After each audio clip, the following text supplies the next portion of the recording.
So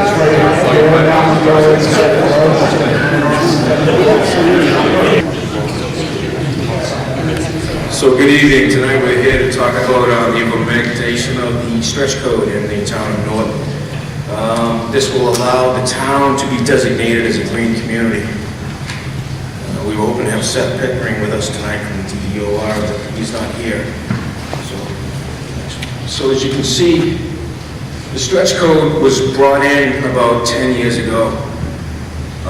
Some towns and communities wanted a stricter code, and they wanted to enforce it, but they didn't want it to get too crazy, so they limited it. So the disparity between the stretch code and the current code was quite a difference 10 years ago. But currently, it's come to where it's almost the same thing. So, as you can see up here, out of the 360 communities within the state, 270 of them already signed up for this. So 70% of the communities within the Commonwealth and over 80% of the population that already live under the stretch code. So,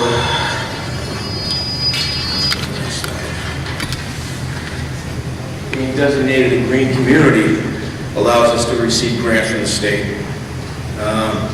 Grants funds energy efficiency initiatives and renewable energy and innovative projects. The designation and grant program, over 105 million grants have been awarded to date. $10 million in savings per year in energy costs, and over 270 grants have already been completed through this program. So basically, the town signs up for this, and they project to do a 20% cost savings. So, go ahead. So this is on the town of Dennis. Is estimated the designated grant amount.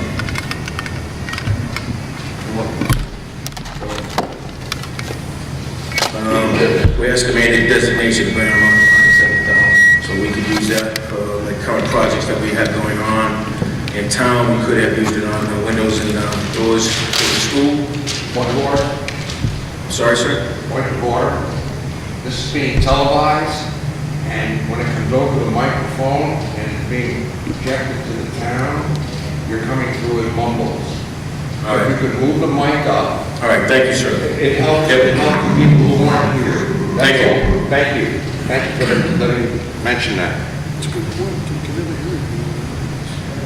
So the town of Norton is designated, estimated grant amount of $107,000. So again, we can use that, we could have used that for the current projects that are going on, like the windows and doors projects at the elementary schools. We could have used it for the library, for the HVAC system. We could have used it for the rooftop last year at the town hall. So we could have saved the community a lot of money if we had signed up for this program earlier.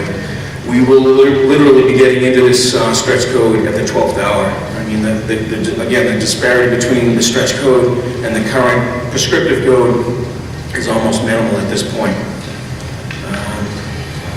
So again, we go to the next slide. You see the towns and how much they're receiving in grants per year.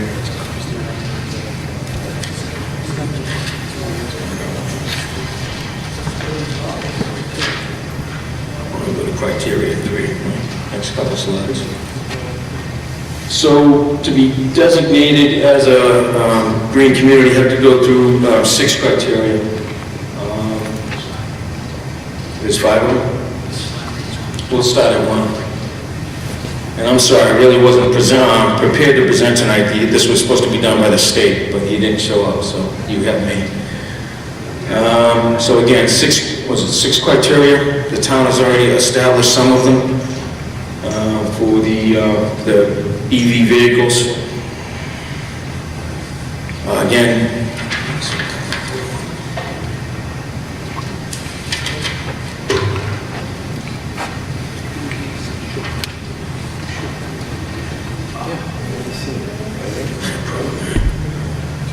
so we, to do this, we have to adopt as of rights for renewable energy generation, research and development, or manufacturing, adopt and expedite a permitting process for solar and wind. And we created an energy reduction plan to reduce energy use by 20% in 5 years. We adopted a fuel efficiency vehicle purchase policy, which we've already implemented.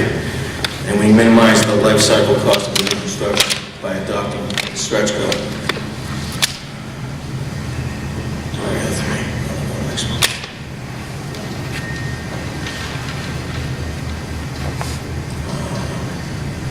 So planning board review, site plan review in accordance with the adoption of as of right by zoning bylaw.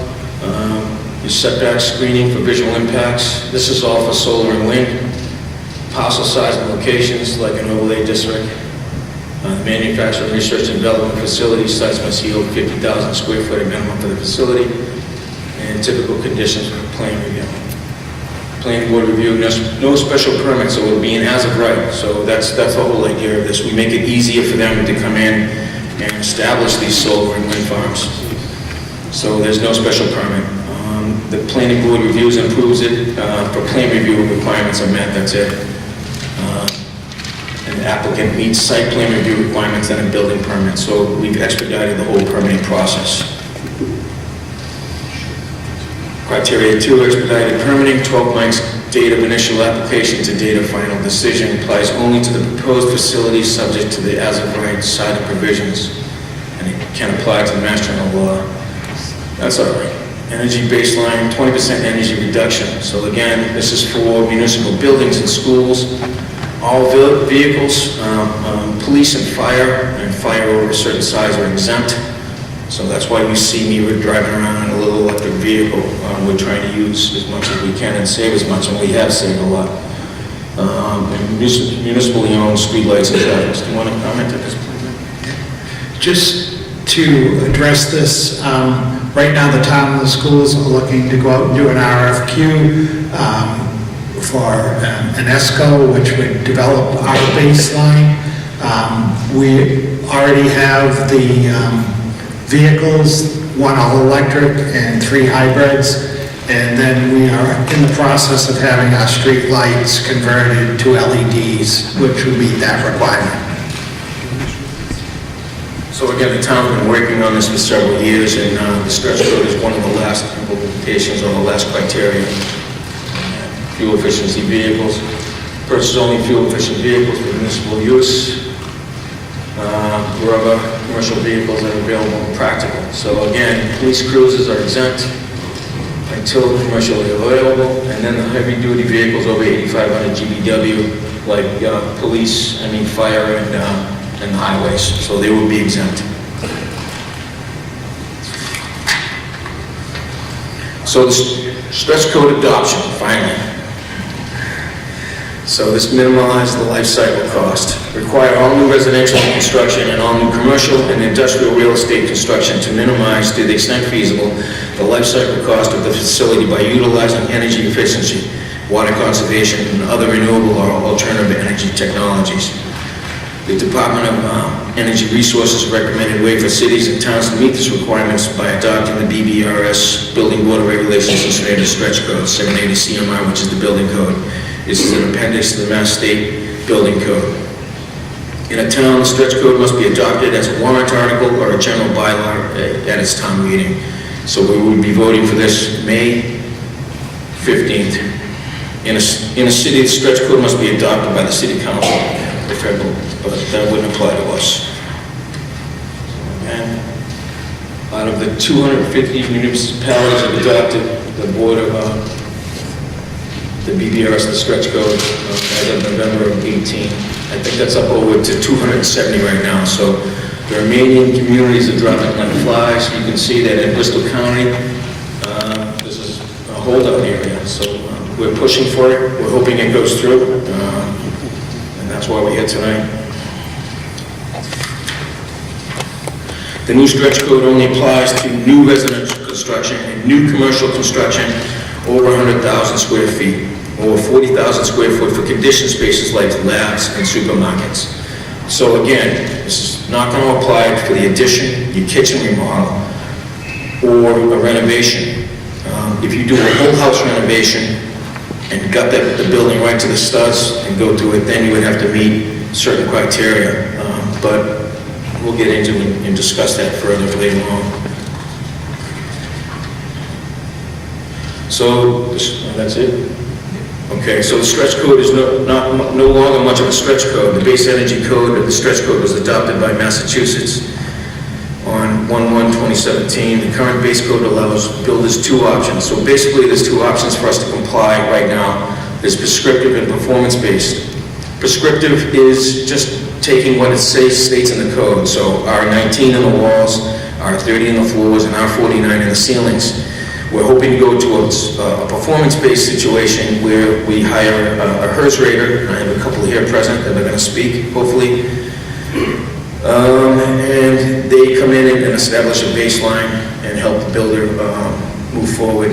And so instead of the initial res check or com check that you would apply for, which you have to do the energy audit on the building now anyway, and then the blower door test at the end to show that you're meeting the, 4, 3, yeah, changes per hour. We would go to a performance base and we would be required to hire a HERS rater. So that's the only difference, and it's just a new construction. I think I'm going to take it at this point. We're going to switch slides. I'm going to ask Mike Haskell, who's built a passive house, or a net zero house within the community. Mike's a mechanical engineer, and he's put together a presentation for us.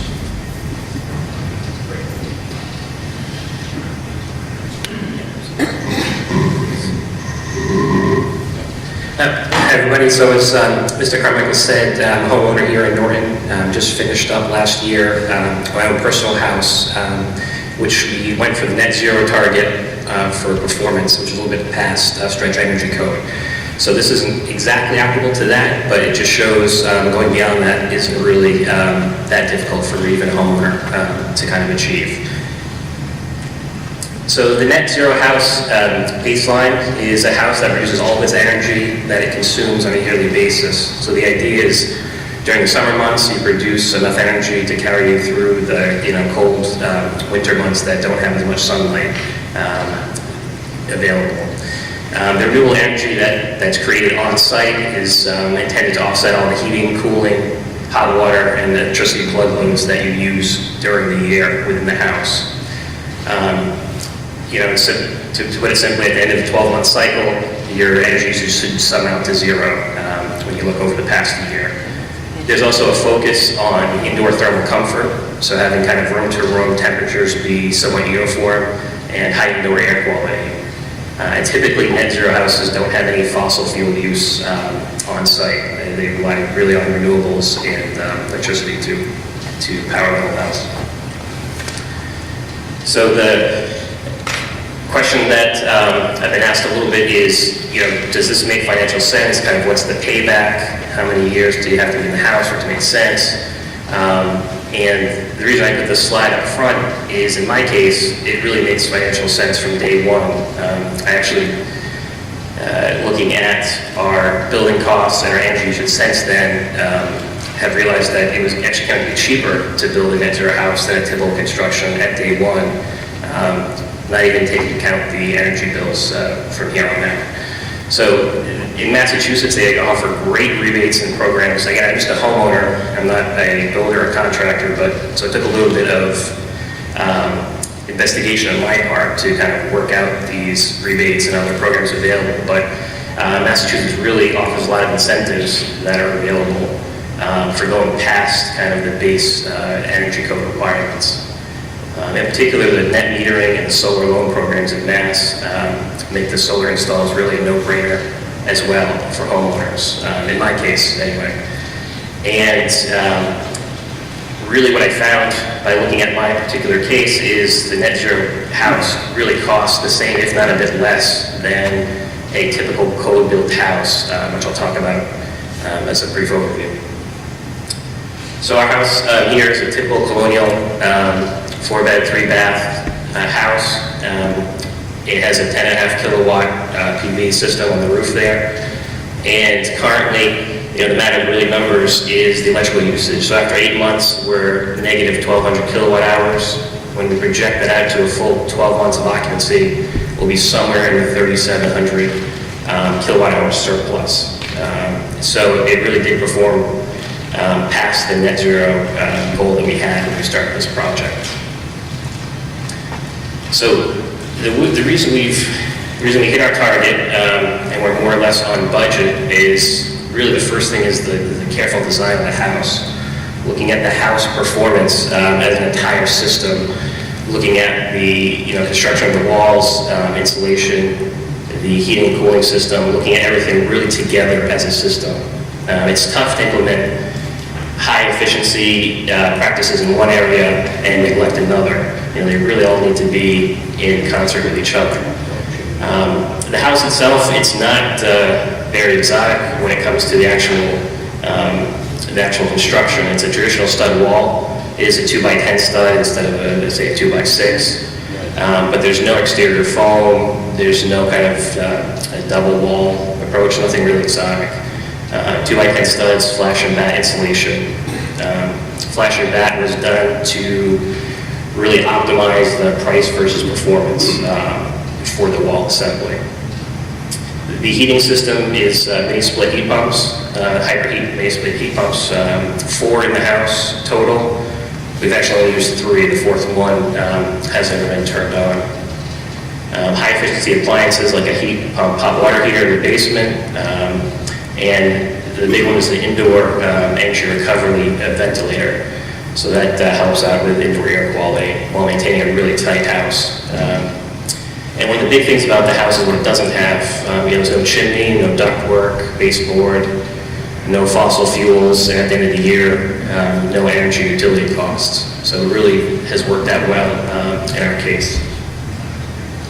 So I don't really want to get into too much detail, but when we talk about the design of the house, this is some of the detail we went into, looking at what makes the most sense prices or performance. Should we put more money into better windows? Should we put in better wall insulation? Should we invest more in the PV array versus mechanicals? That sort of thing. So this kind of upfront allowed me to really optimize the house design and make sure that everything I was doing was a good target from a financial perspective.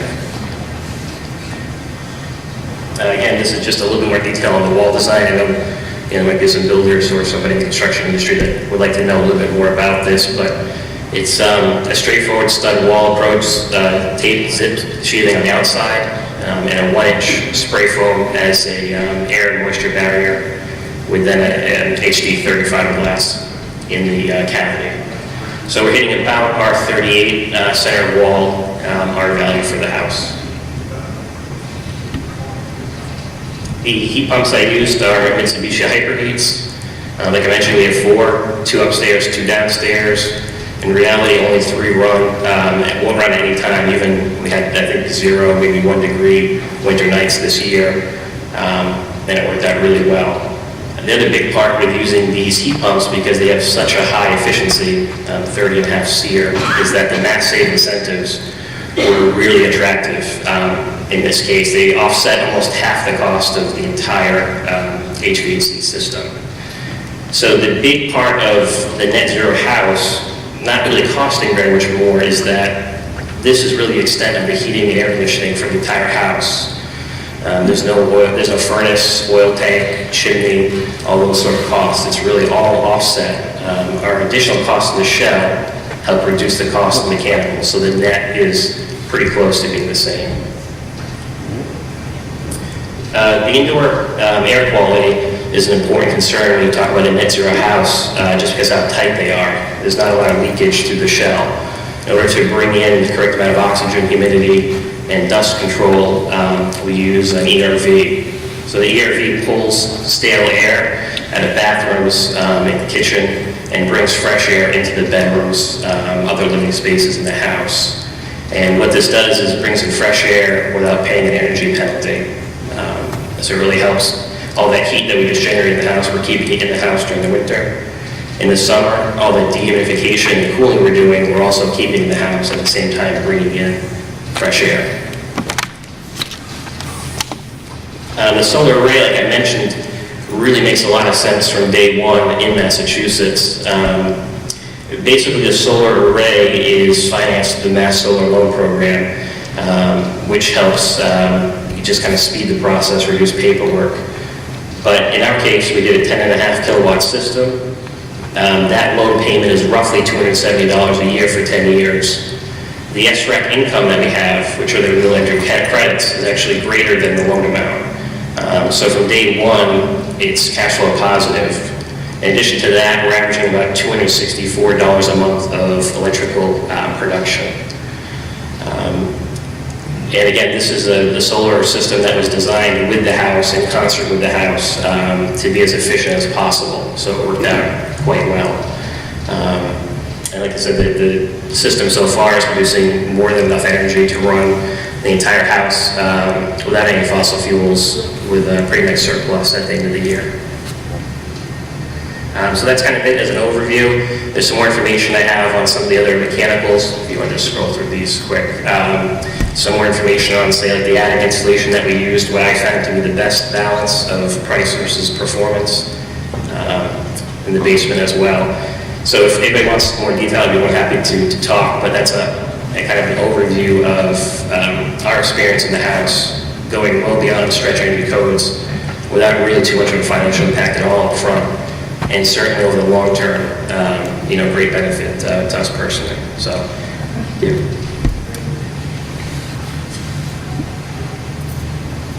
I'd like to thank Mike for coming tonight. He came on his own accord. He just really wanted to share. He's having great results here. So the future is being built right here in Norton as we speak. So again, we have the current code, which is prescriptive, and that's one level. The next level up would be the stretch code, and that's a performance-based, again, through a HERS rater. And then the next one would be what Mike has just built, a net zero house. And then even beyond that, we're having it built right here in town right now. The Wheaton Dome project is being built as a passive house. So I've asked Rob Blanchett from Commodore Builders to come and speak a little bit about the passive house construction as well, just so we have an understanding of it all. Thank you.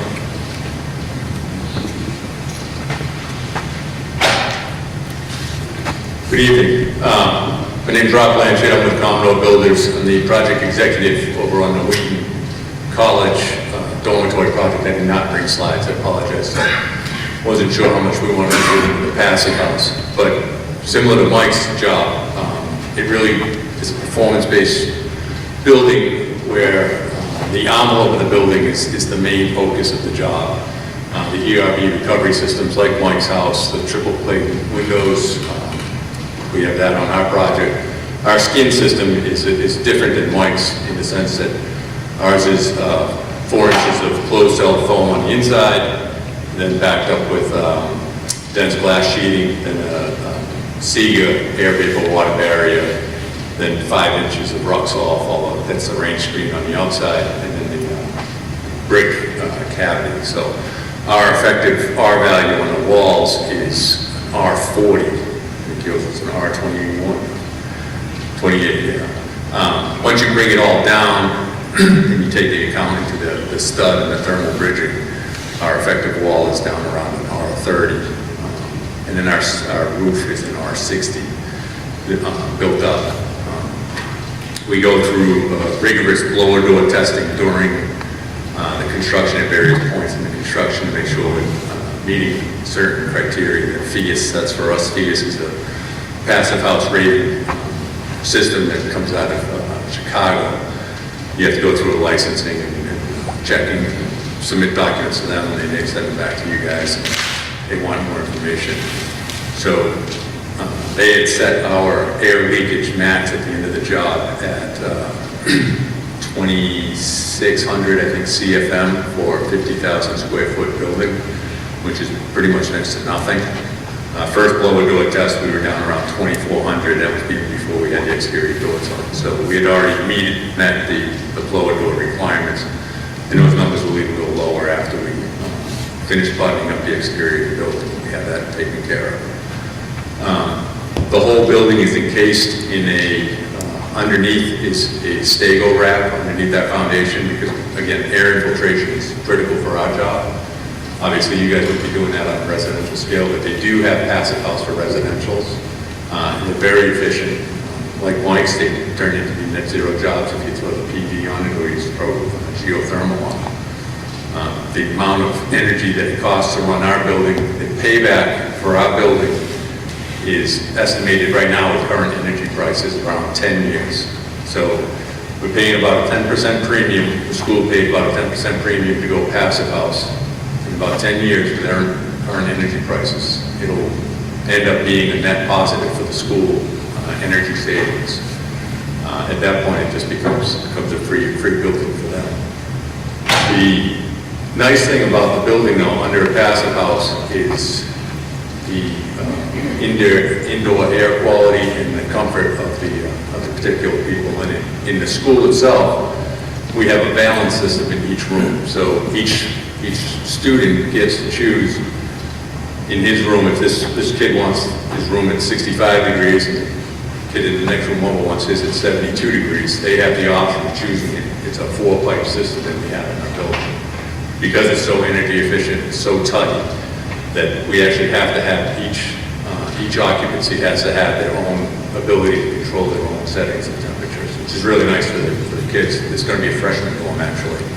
So there's going to be a lot of jealous kids. If you drive over to the school, you'll see one set of windows open in the wintertime on one building as the steam loop comes up, and on the other side of the building, all the windows are closed. You guys know that situation, right?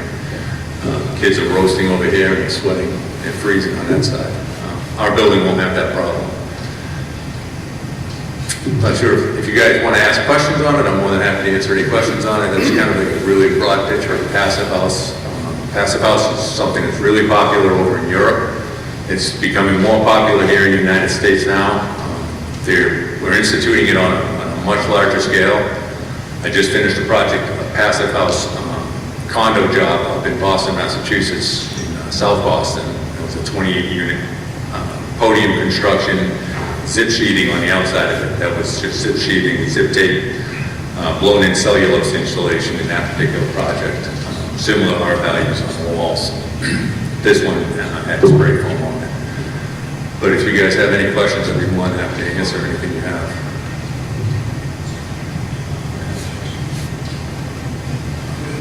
You good? Thank you, Rob.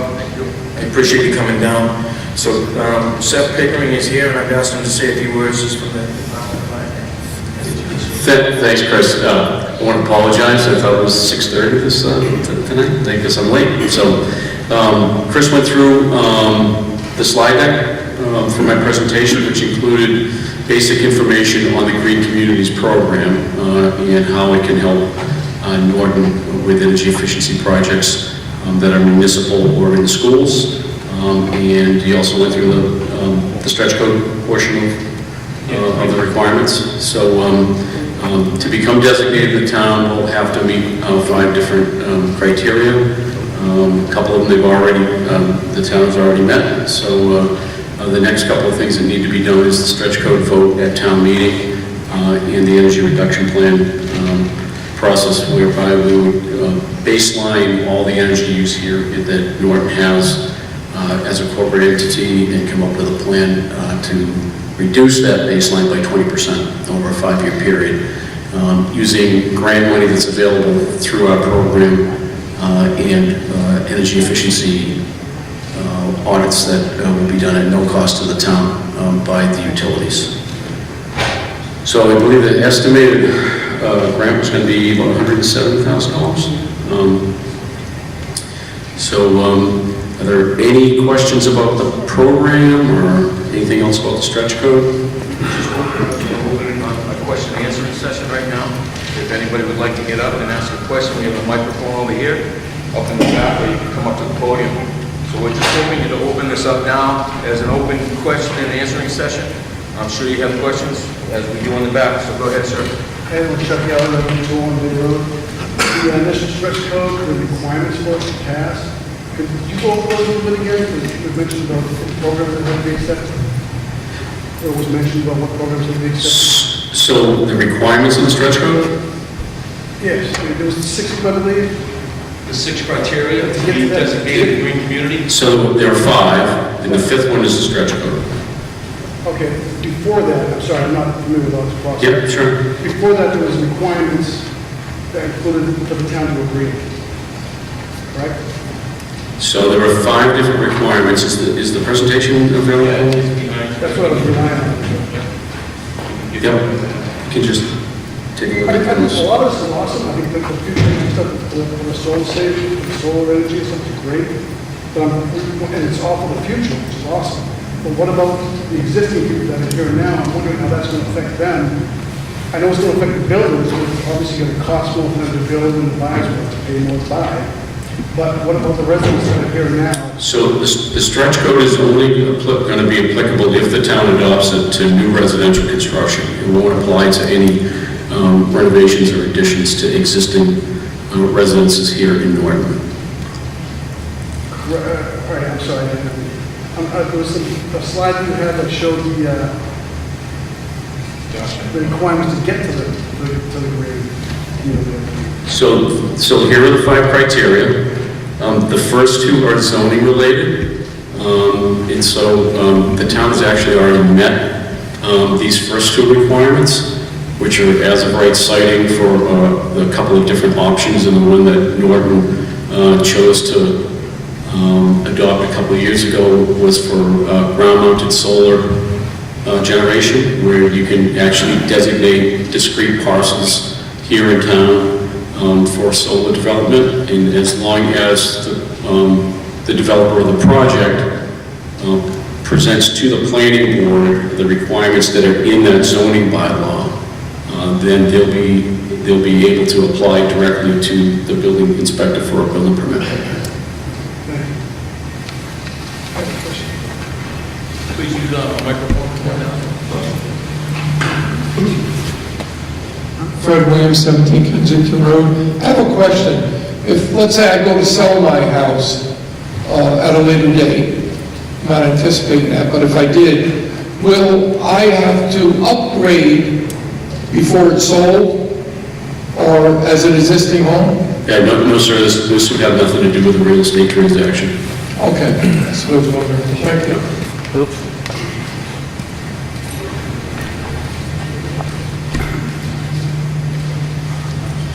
Good evening, my name is Peter Clark. I'm an attorney in Mansfield, but I do represent several clients here in Norton.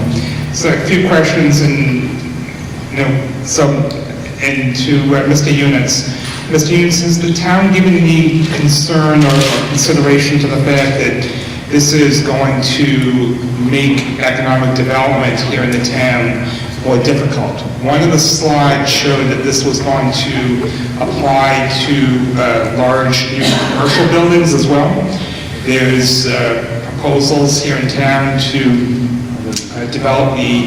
further develop property in the Bay Road area, and wondering if this is going to make Norton less competitive to other communities. So you might be getting $170,000 in grant money from the energy, but you're giving up, the potential of making economic development more difficult. And then on the residential side, what you're doing with new construction is driving residents and new homes out. Foam insulation is 3 to 4 times the cost of fiberglass. This is going to make the average new house in town make it, you saw the map that most of Bristol County doesn't have the stretch code. You're going to make it that the cost of houses, building houses here is just so expensive, it's going to make Norton less attractive. As that slide shows, 250 towns in Massachusetts out of 351 have become green communities. So I don't think it's going to make us less competitive. People are going to that now, and we're just doing what other towns have done sooner than us. And as far as residential homes, new construction, I would see that there's a market for that. People don't like paying high electric bills, they don't like paying high fuel, oil bills or gas bills, so I would think there'd be a market for those homes that are built, that are efficient. Yeah, so the average cost of, that's going to be added to residential construction is estimated to be about 2 to 3%. And that includes the cost of the HERS rater and then an HRV or an ERV system. So that's calculated in, so yes, it would be about a 2 to 3% increase, but the kickbacks from the utilities, it pay for that in the first year, and then it exponentially pays for itself over the life of the house. So the life of the loan is 30 years. And typically it takes 4 tanks of oil to heat a typical colonial house. Now for one of these stretch buildings it takes 1. So the consumer is going to see an exponential amount of savings over the life of the house. So it's all factored in. Do you have anything to add to that? No, my only comment would be that in terms of how this compares to the rest of the state, there are 250 stretch code communities out of 351 in Massachusetts, and it's almost 79% of the population that lives in stretch code communities already. So those that aren't doing it are really in the minority. And I think, is our HERS rater person still there?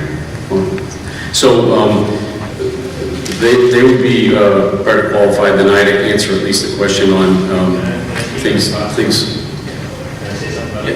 Yeah, sure. My name's Tom Barnes, I'm a HERS rater, Peter's the other guy here. My daily business, including today, 5 separate houses, is to help builders navigate the least cost path to meet this compliance. I would argue, on average, a house in this town might be $2,000. What you're going to see is you're not going to be able to use fuel oil because they don't have the efficiency. Would you agree? Secondly, you're going to see better windows. Here's the way I explain it to people. When you use ResCheck to get your permit, it has 5 ingredients. When you go to HERS, it has about 10. And I only get to play with 3. Windows, furnaces, and hot water heaters. So what you might see is, instead of 92% furnaces, 95s. This is what I do every day. And you're going to see maybe the need for an on-demand hot water heater, which the market wants. I have one, Mike has one, probably people in this room have one. So the market is moving in a certain direction. So as far as the cost argument goes, I view it as my job to keep the cost to a minimum. And if I'm playing with 3 variables and I'm talking to a builder, depending on the house, I can tell him that right up front. And I can say things like, you know the windows you're buying? Yes. You want to be shooting 0.27, 0.25. Do you use Harvey windows? Yep. Get the 2.5s. How much more is that? $10 a window.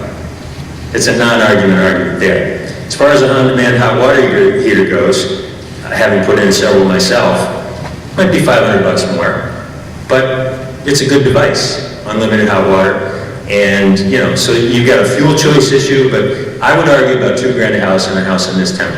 Okay? So as far as the cost argument, make sense? Let me speak to that. So let me speak to the foam issue. I certify 50 houses a year on Nantucket.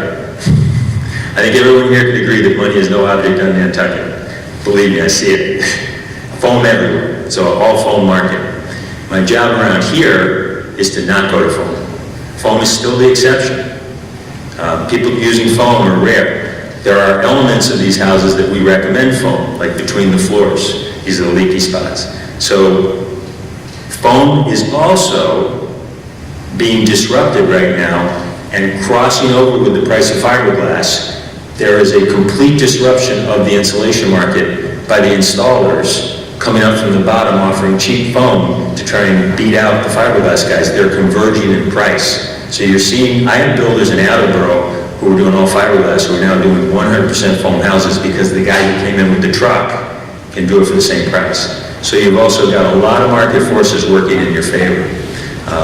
So now let me speak to, if you build a house in this town without stretch code, you still have to pass the 3 basic requirements in the code of a blower door test. You have to pass the duct testing. There's only 3 tests that we do, and the 3rd is mechanical ventilation. Now Mike chose to use what's called an HRV, and those cost sometimes $2,000, but you don't got to do it. You can use a bath fan for that. And those come in all shapes and sizes, and they do the job. if you have to do those three things anyways, you're right on the cusp of meeting the HERS stuff. So it's not that big a leap to step over the threshold for HERS and use a HERS rater. Now, as far as our costs, Mass Save has intensely thought about this system. He's part of this system. At the top levels of the state, and we're number one in the nation for this, they have designed a system to have 250 HERS raters helping out the builders. The goal there is to have us be the consultants to help navigate the process. And they give out enough money, generally. Mike got a nice check from Mass Save. My business model when I talk to a builder is to say, look, I'm trying to get as much money out of Mass Save for you to pay for me and turn my line item into a donut. And I'm the only subcontractor in your job that can turn my line item into a zero. And Mike, what'd you put in your pocket? $3,000? So Mike made money off of me. So, point being, the HERS rater can be turned into a zero because Mass Save wants you people and all the builders and every homeowner to have us there to help. That's the whole goal of the Mass Save program, and that's why they keep handing out checks and free light bulbs if you want them to. So, that's my comment on the cost. We have another HERS rater I'd like to add to that one. I'm Peter Reese. I service about 150 to 200 houses a year. And one of the things that you have to remember about stretch code is the whole idea is to stretch the code. It's to give you flexibility. So if you have a house that comes in at 3.2 air changes an hour, it still might make the performance path through a HERS rating.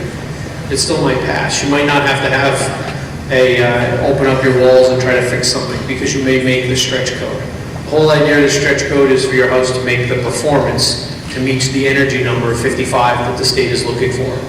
So what that also means is if your minimum code requirement is R19 in a wall, when you utilize stretch code, you can do 2x4s with R15 as long as it meets a HERS rating. So the idea is you're allowed to stretch the code, you have more wiggle room, you have play. Now, when you use too much of the wiggle room, then you have to do things like better heating equipment, even better windows. But there are a lot of guys out in Leominster that are flipping houses that are 2x4 walls. They can't afford to do spray foam. So they do 2x4 walls, and they do an R60 in the attic.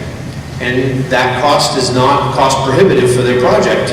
And now they can flip a house instead of tearing it down and still meet all the energy code requirements and get those Mass Save rebates and free light bulbs that everybody loves.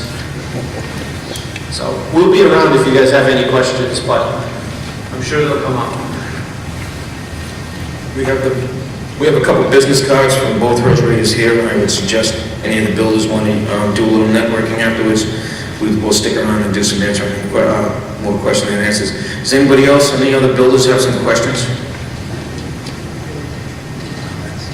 No. So there was some concerns about the development going on Leonard Street. So if we do implement this stretch code, we would go for a July 1st implementation date. And then we'll have a concurrent period that wouldn't really start until January 1st of 2020. So they would still be able to use prescriptive versus the performance rate. So we're not going to restrict the gentlemen from Condyne that are here tonight. Do you have any concerns, Mr. O'Neill, or any comments about this?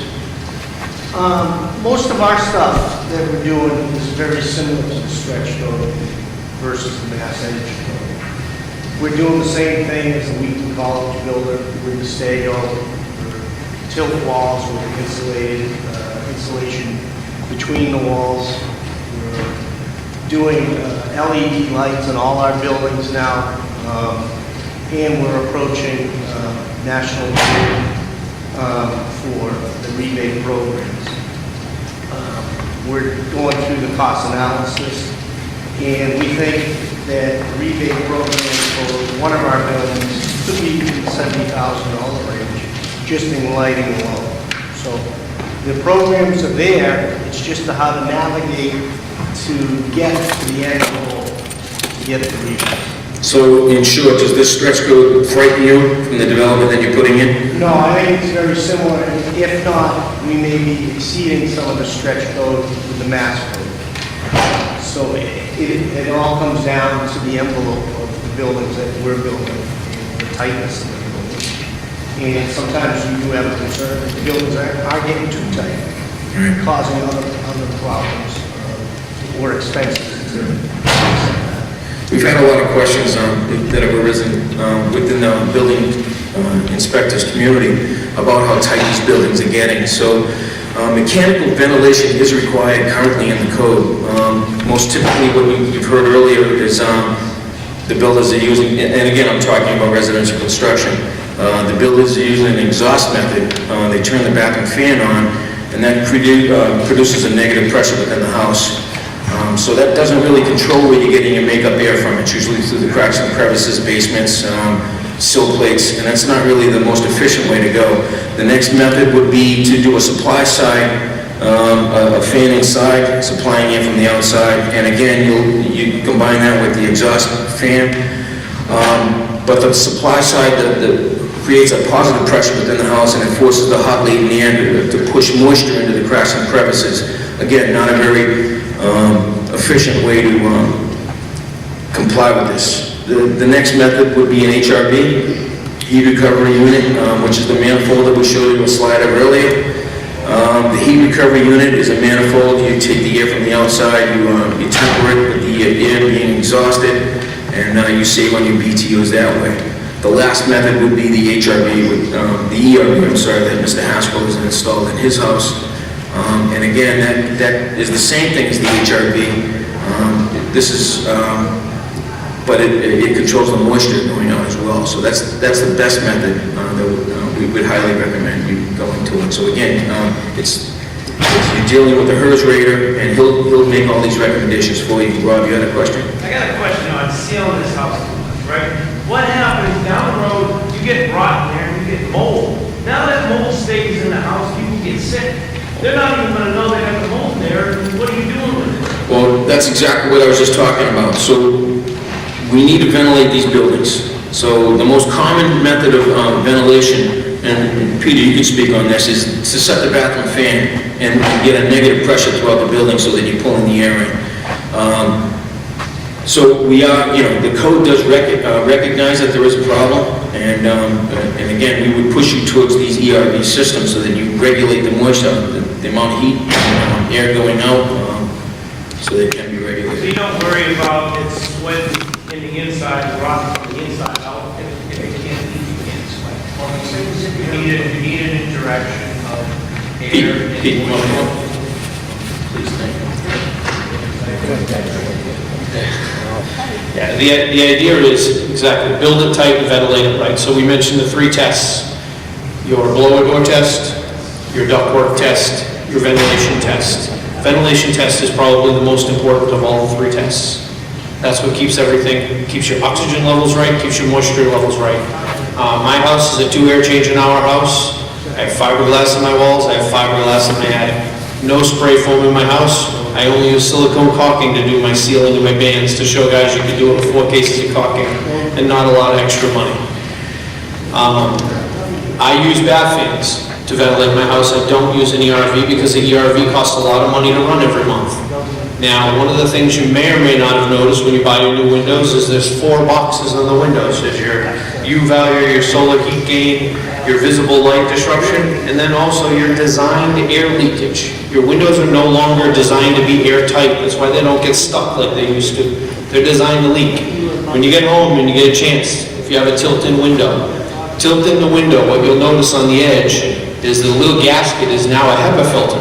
It's designed to let fresh air in the house. It was designed to be a weaker leak path than between your floor sill plates and between your sill plates in the basement. It is designed to leak. So when we do our HERS rating, one of the biggest numbers that we look for is window-to-wall ratios. You want to make sure you have the right amount of windows for the right amount of walls, so that when you ventilate, you're ventilating right and keeping the oxygen level in the house correct.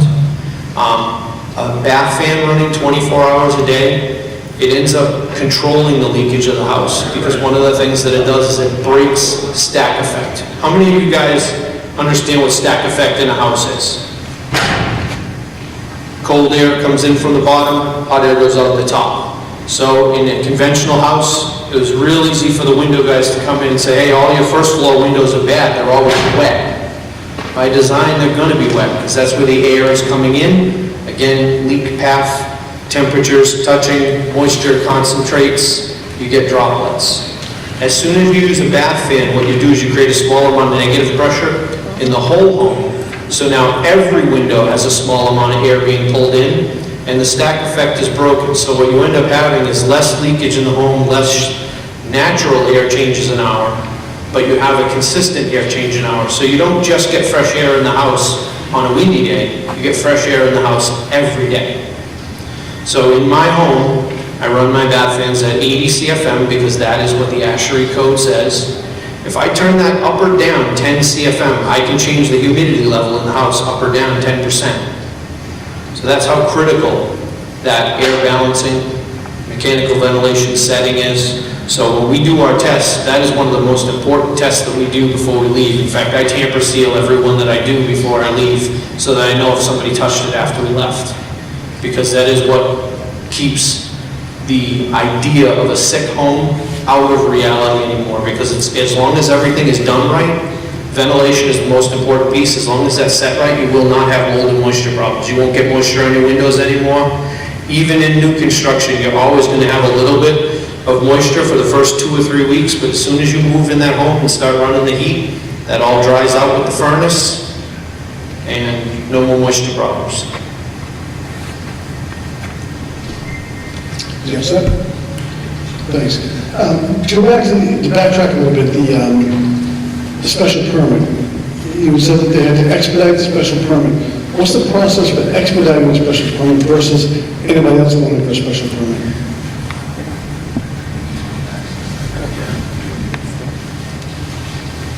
So you're not expediting a special permit, okay? With the as-of-right siting, there is no special permit.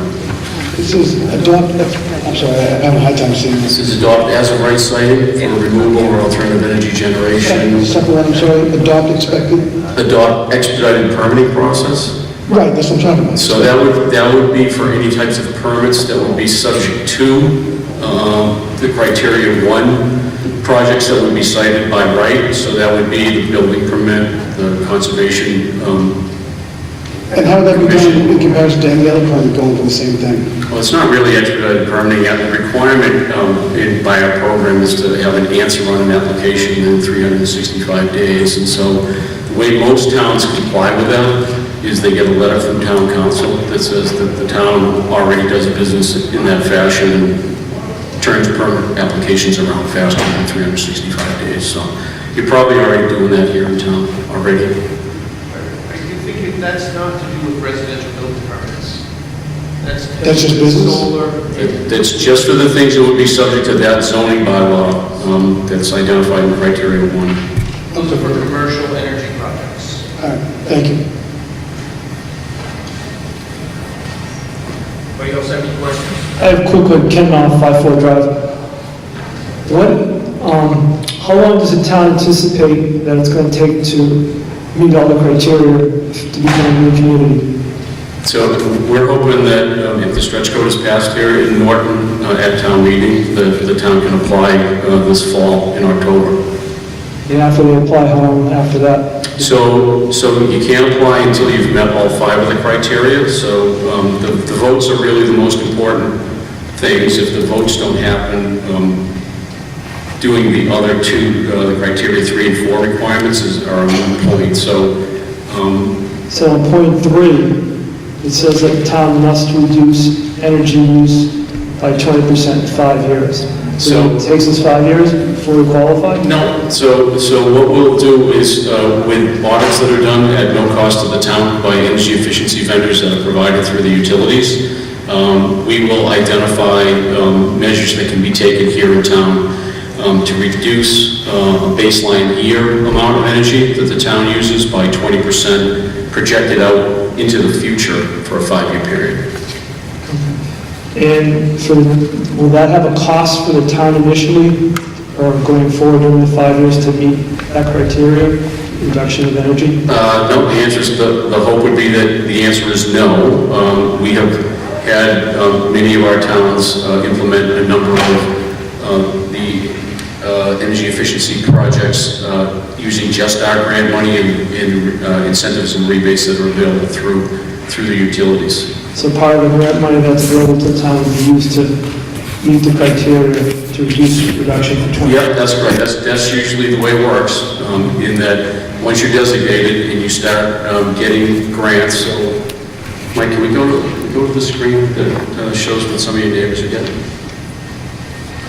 That was that one back there. Next one. No, I understand about the grants, I think that's great. I'm just saying, how long will it be for the town to meet the criteria, what cost for the town to meet that criteria? So it should be no cost to the town to get the 5 criteria in place and then make the application. All right, so, and your guesstimate then will qualify as a green community within a year, 2 years, 3 years? So the applications are due at the end of October every year, and the announcements on the new designations are usually by the end of that calendar year. So this year, the announcement for the designations were the end of December. All right, So hopefully, Norton would be designated as a green community at the end of this year. Are there any major obstacles that confront the town to meet the criteria? Like in municipality buildings? The vote, Sorry. the stretch code vote. All right. The rest of it will make it work.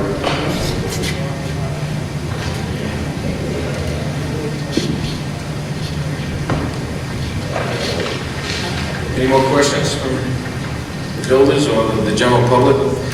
So I guess the biggest thing we need to know about the stretch code, if I could drive it home, is this is just for new construction. It's not for remodeling, additions, renovations. This is just a date stamp moving forward for new houses and new commercial construction, so. New homes, new construction, and most of the lots are gone. We see maybe a dozen here. A dozen, maybe, yeah, that's it, yeah. Yeah. Most of the lots are gone, so now it's tear downs, and then build up. So we see more remodeling in town than we do see new construction. So we, maybe 2 dozen. Again, I'm new to the town, so I've been here about a year, so that's, I saw it. Yes, absolutely, less than half that. All right, that will conclude this portion of the meeting. We're going to have another presentation April 23rd at the Norton Media Center on the same subject, so we're going to broadcast that as well. So thank you for all for coming, I appreciate it.